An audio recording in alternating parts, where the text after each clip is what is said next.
Halo Libra, apa kabar kalian semuanya? Semoga dalam keadaan baik-baik aja dan bahagia selalu. Kali ini kita buat general reading dan sifatnya timeless ya. Jadi bisa kamu tonton kapanpun kamu ketarik untuk nonton atau baru nemu readingan ini. Tapi ingat, nggak resonate untuk kamu semua, ambil positifnya aja. Selebihnya buang, bijaksana menyikapi. Kalau kamu buat personal reading, konseling atau konsultasi pribadi, kontaknya ada di keterangan profil ataupun di bawah video ini. Dan untuk melihat readingan lain, kamu bisa cek di Berandaya ataupun di video channel.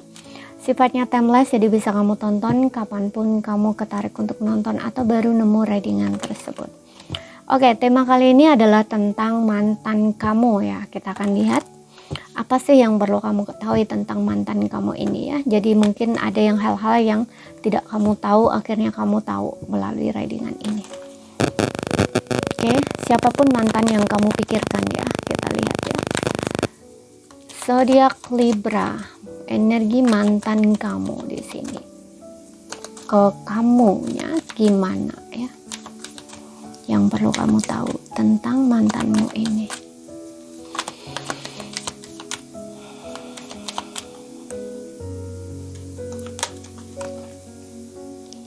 Banyak hal yang mengingatkan aku padamu. Wah, aku rasa di sini dia nggak mudah ya untuk melupakan kamu.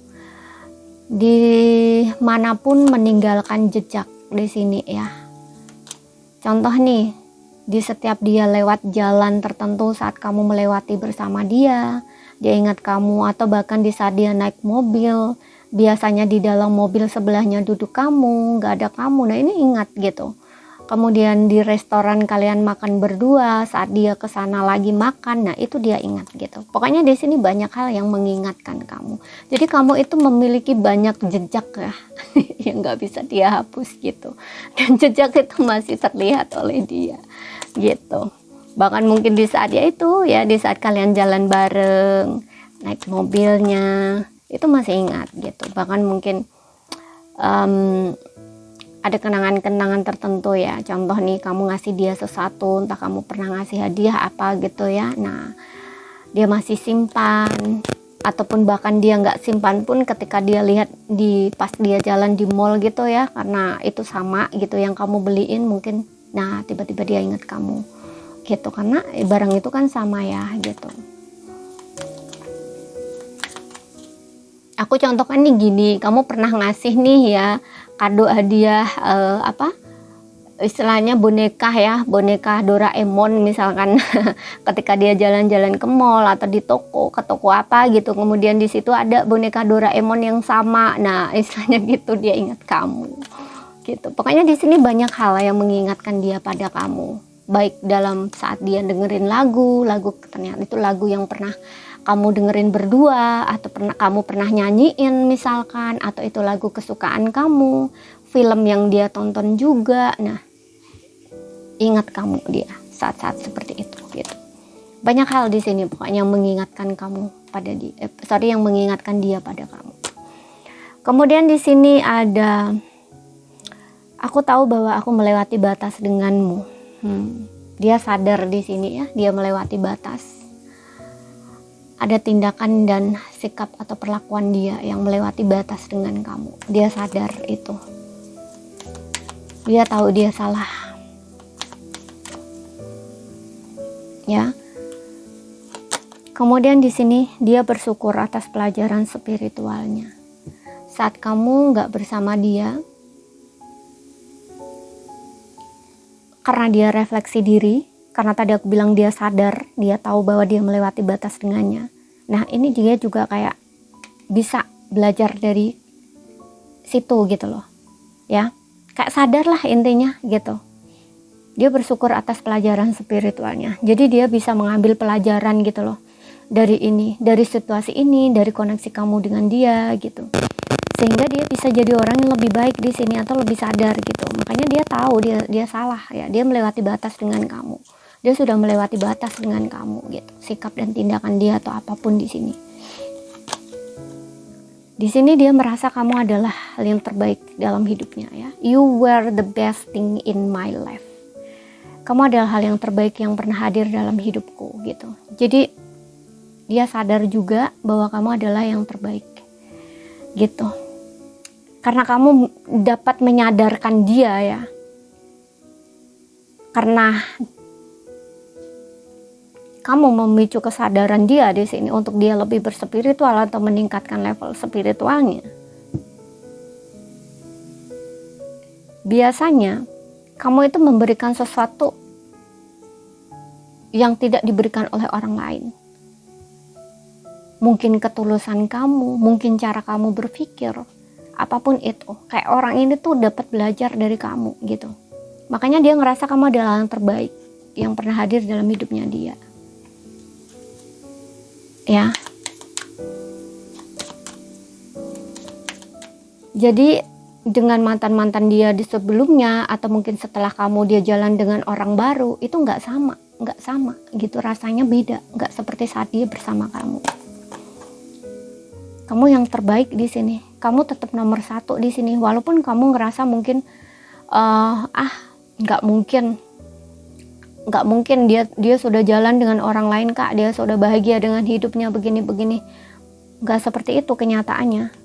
Dia merasa kamu yang terbaik di sini, gitu. Jadi kalaupun dia jalan dengan orang baru pun dia nggak bisa menggantikan kamu di dalam hatinya dia di sini, gitu. Kemudian di sini aku tidak bereaksi ketika orang menyebutmu. Tuh kan, karena ada rasa kecewa, ada luka yang dalam di sini, ada kesedihan, kekecewaan di dalam hati. Makanya ketika orang lain bertanya tentangmu, pada dia nggak bereaksi, dia mungkin diam aja ataupun dia nggak menjawab gitu. Seperti itu ya. Jadi kayak mungkin biasanya dia bersama kamu, ya apalagi kalau kamu pasangan suami istri biasanya sama. Kalau ada yang hubungan masih ngegantung nih ya, gitu. Karena di sini ada spiritual lesson ya. Biasanya untuk beberapa kasus, nggak semuanya, beberapa aja. Kalau ada spiritual lesson dan aku tidak bereaksi ketika orang menyebutmu, ini biasanya ada hubungan yang masih ngegantung ya, terlepas kamu sudah menikah dengan orang ini ataupun belum, gitu ya. Ini ada hubungan yang menggantung, terutama yang menikah di sini, gitu. Dan beberapa kasus biasanya kartu ini tuh biasanya keluar dalam kasus pernikahan gitu, yang belum ada status legalitas divorce gitu, atau kalian belum benar-benar bercerai gitu, kayak masih digantung gitu loh hubungannya. Tapi kamu dengan dia udah nggak komunikasi, nggak sama lagi gitu, karena ada spiritual lesson di sini, pelajaran spiritual gitu. Ya, jadi orang ini biasanya, jadi biasanya teman-teman dia tuh ngelihat dia bersama kamu, kok ini kamu gak kelihatan lagi gitu. Jadi dia tanya nih, dia nih kemana? Biasanya kamu tuh sama dia, kok ini nggak ada gini. Itu dia nggak bereaksi, dia diem doang, gitu.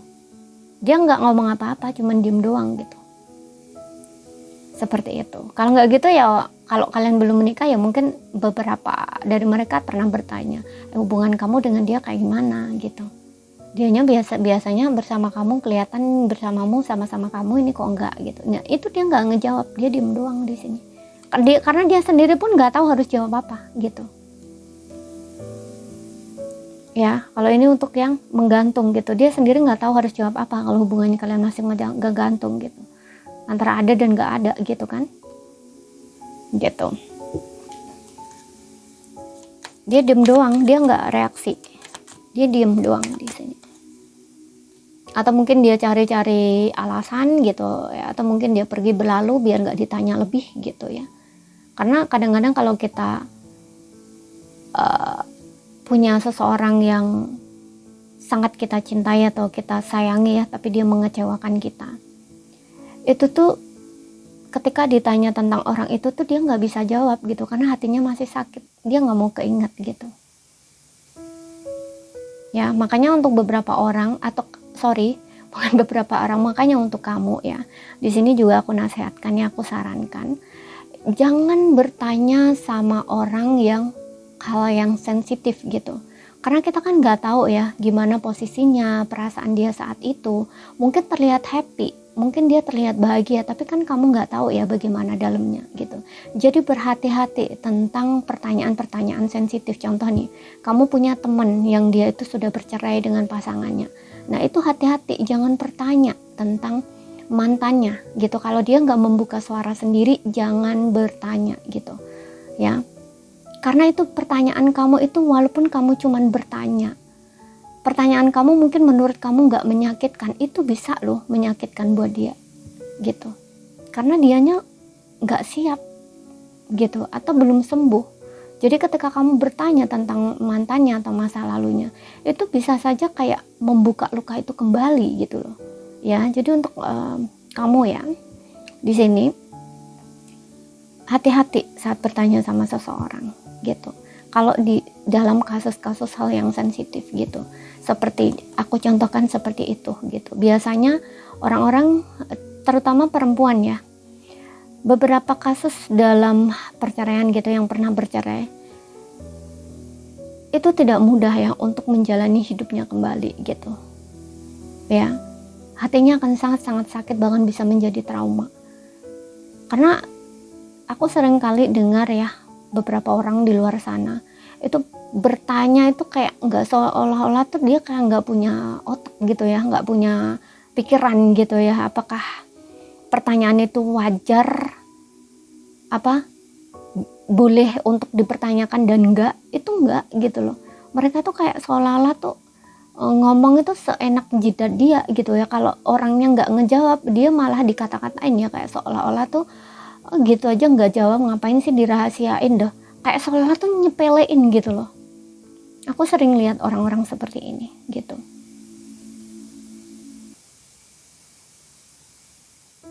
Kadang-kadang dia maksudnya tuh kayak menghibur, itu sudah masa lalu begini-begini. Kalau memang benar-benar kenyataannya menghibur, nggak usah bertanya soal itu. Ya udah, istilahnya berborak-borak lain aja gitu, tertawa-tawa, istilahnya bikin hal lucu kayak atau apa gitu. Nggak usah bertanya hal itu gitu, atau menyinggung hal itu gitu loh ya kan.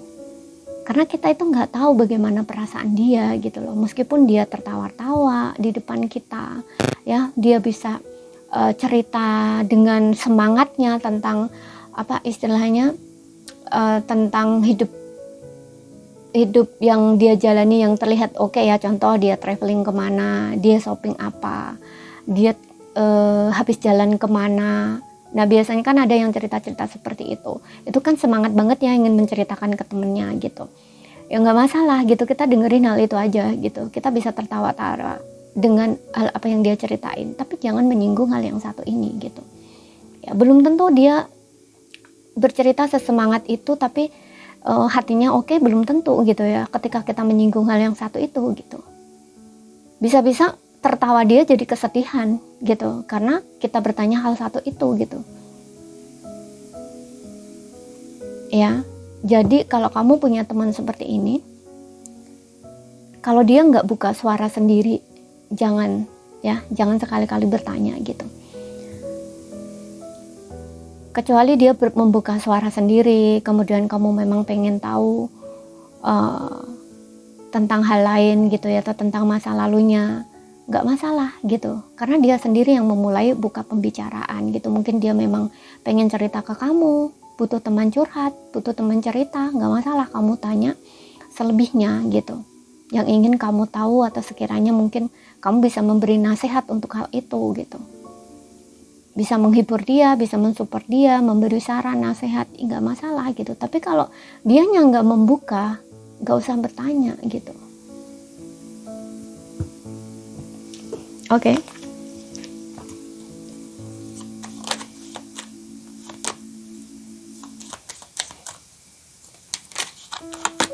Kita lihat lagi. Ya, itu saran sedikit untuk kamu ya. Mudah-mudahan kalian apa yang aku sampaikan ini bisa kalian pahami ya gitu. Bisa kalian mengerti. Kemudian di sini itu salahku tapi aku menyalahkanmu, iya kan? Ada kesadaran dia di sini. Dia merasa bersalah karena dia tahu di sini dia melewati batas dengan kamu. Dia punya rasa bersalah, rasa penyesalan. Dia sadar dia salah, tapi dia menyalahkan kamu. Saat kamu marah, itu adalah karena respon kamu atau reaksi kamu atas tindakan dia. Tapi saat itu dia menyalahkan kamu. Kayak marahmu itu kayak dianggap berlebihan gitu loh. Kayak seolah-olah kamu cari-cari gara-gara atau melebih-lebihkan diri gitu. Ya. Nah, ketika kalian putus ini baru dia sadar, oh iya. Itu ternyata salah dia. Ya wajar kamu marah gitu loh istilahnya ya. Baru dia sadar gitu. Karena di sini juga dia sudah ada kesadarannya. Biasanya kalau dia sudah tahu salahnya dia, berarti dia sudah spiritualnya itu sudah lebih baik gitu ya, atau kayak dia sudah lebih sadar lah gitu ya, sudah jadi lebih baik gitu loh. Orangnya sudah menjadi orang lebih baik gitu, lebih sadar lah intinya ya, lebih bisa belajar gitu, nggak kayak sebelumnya dia selalu menyalahkan kamu. Padahal salah dia, tapi dia menyalahkan kamu. Nah, ketika kalian sudah lama nggak ada koneksi, banyak hal yang menyadarkan ya, atau kayak dia, karena dia sudah bisa belajar ya dari semua itu, dari hal yang terjadi itu, makanya dia tahu kalau itu sebenarnya salah dia gitu. Wajar kalau kamu marah karena aku bersikap seperti ini. Nah, istilahnya tuh kayak gitu, baru dia ada rasa-rasa kesadaran dirinya itu muncul gitu. Ya. Makanya dia tahu di sini dia melewati batas dengan kamu. Dia sudah melewati batas gitu. Dan dia juga tahu kamu adalah hal yang terbaik yang hadir dalam hidupnya dia. Gak ada yang lebih baik dari kamu. Kemudian kita lihat lagi di sini. Untuk ininya ya, energi dia ke kamu. Apakah dia kedepannya akan ada koneksi lagi ke kamu, dianya ya, atau gimana di sini?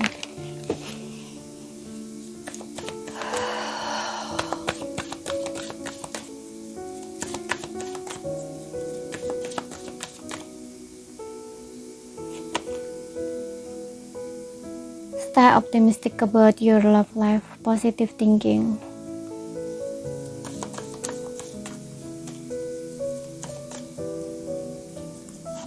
Kemudian di sini ada free yourself, love yourself first.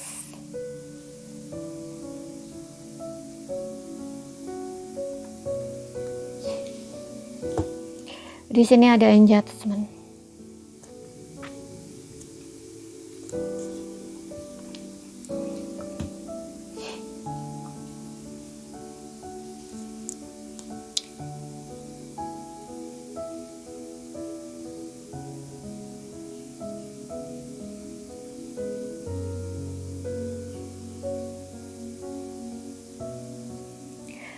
Sorry, aku di sini nggak ngelihat. Oh, ada di sini ya. Give your relationship a chance. Oke, mudah-mudahan ya ini untuk kedepannya ya. Kalian akan kembali lagi engagement, memperbaiki hubungan lagi di sini. Karena kalau di sini yang aku rasa dia belum ada pergerakan apa-apa ke kamu ya. Dia kayak masih lebih ke stagnan. Dia nggak ngelakuin apa-apa, diam, tapi love yourself first ya. Dia belajar di sini untuk lebih respect terhadap dirinya, atau kayak ya ini level spiritual gitu ya, belajar untuk lebih berspiritual, lebih respect terhadap dirinya sendiri gitu ya, belajar self love kayak gitu loh ya. Free yourself ini masih stuck, dia masih dalam stagnan gitu ya. Biasanya orang kalau stagnan itu dia nggak tahu apa yang harus dia lakuin gitu ya. Dan dia ini masih bergumul dengan perasaan yang dia rasakan. Makanya di sini dia masih fokus ke dirinya sendiri, masih menghadapi dirinya sendiri gitu. Emosi-emosi yang muncul kayak gitu, dia masih stuck di sini. Ya, belum bisa gerak kemana-mana. Di sini juga stay optimistic about your love life ya. Jadi orang ini masih ada ketidakoptimisan ya, atau masih ada negative thinking gitu, masih banyak overthinkingnya di sini gitu.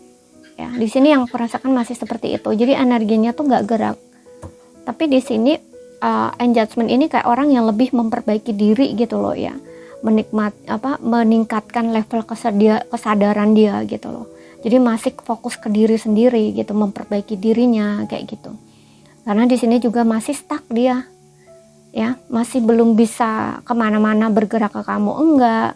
mungkin dengan orang baru dia juga kayak nggak bisa mulai gitu, pokoknya rasanya stuck gitu. Jadi dia kayak diam gitu di tempat, kayak seolah orang yang diam, cuman diam di tempat gitu, fokus ke diri sendiri. Dia masih bergumul dengan perasaannya, masih menghadapi dirinya sendiri, atau ya seperti yang bilang tadi, memperbaiki diri gitu ya. Di sini dia berusaha untuk tetap optimis ya, masih banyak pikiran negatif di sini, masih overthinking gitu, tapi dia berusaha untuk optimis di sini ya, berdoa, berserah pada Tuhan gitu ya, mendekatkan diri ke Tuhan seperti itu. Tapi bisa juga di sini next ke depannya mungkin dia akan give your relationship a chance ya, dia akan kembali mungkin sama kamu, memperbaiki hubungannya ya, setelah dia benar-benar jadi orang yang lebih baik. Kalau dia datang ke kamu lagi, kalau kamu belum ada komitmen, di sini akan ada komitmen kayak pernikahan atau pertunangan, dia ingin menua bersamamu gitu. Tapi kalau kamu yang sudah ada pernikahan, hubungan kamu akan jauh lebih baik, naik level lagi gitu, karena kalian dua-duanya udah beda gitu loh.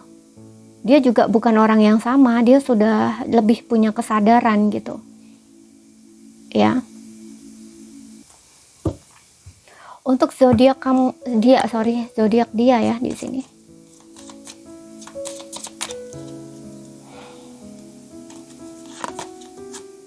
Gemini,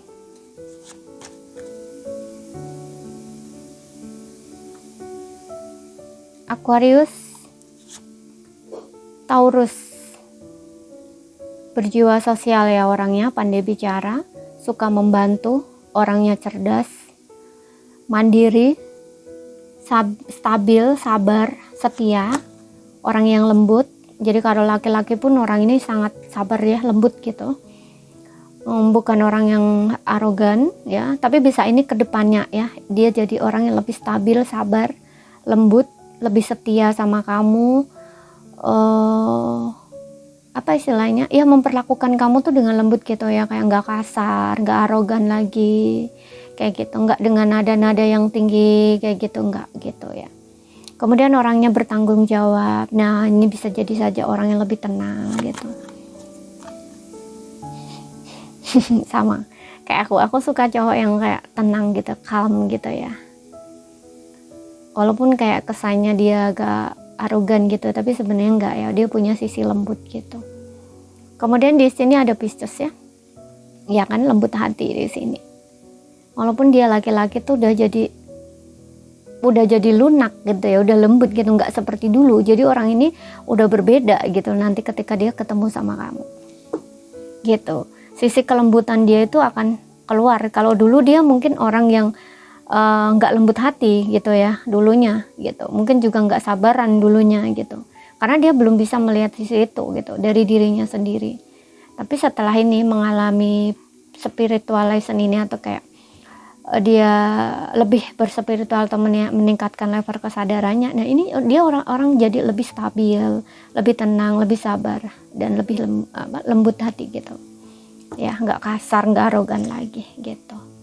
Jadi ini saja yang bisa aku sampaikan buat kamu ya. Kalau ada salah kata, ada kurang lebihnya mohon maaf. Ada yang belum kamu pahami, ambil poin pentingnya aja yang bisa kamu pahami. Sekian dulu, terima kasih, sampai jumpa.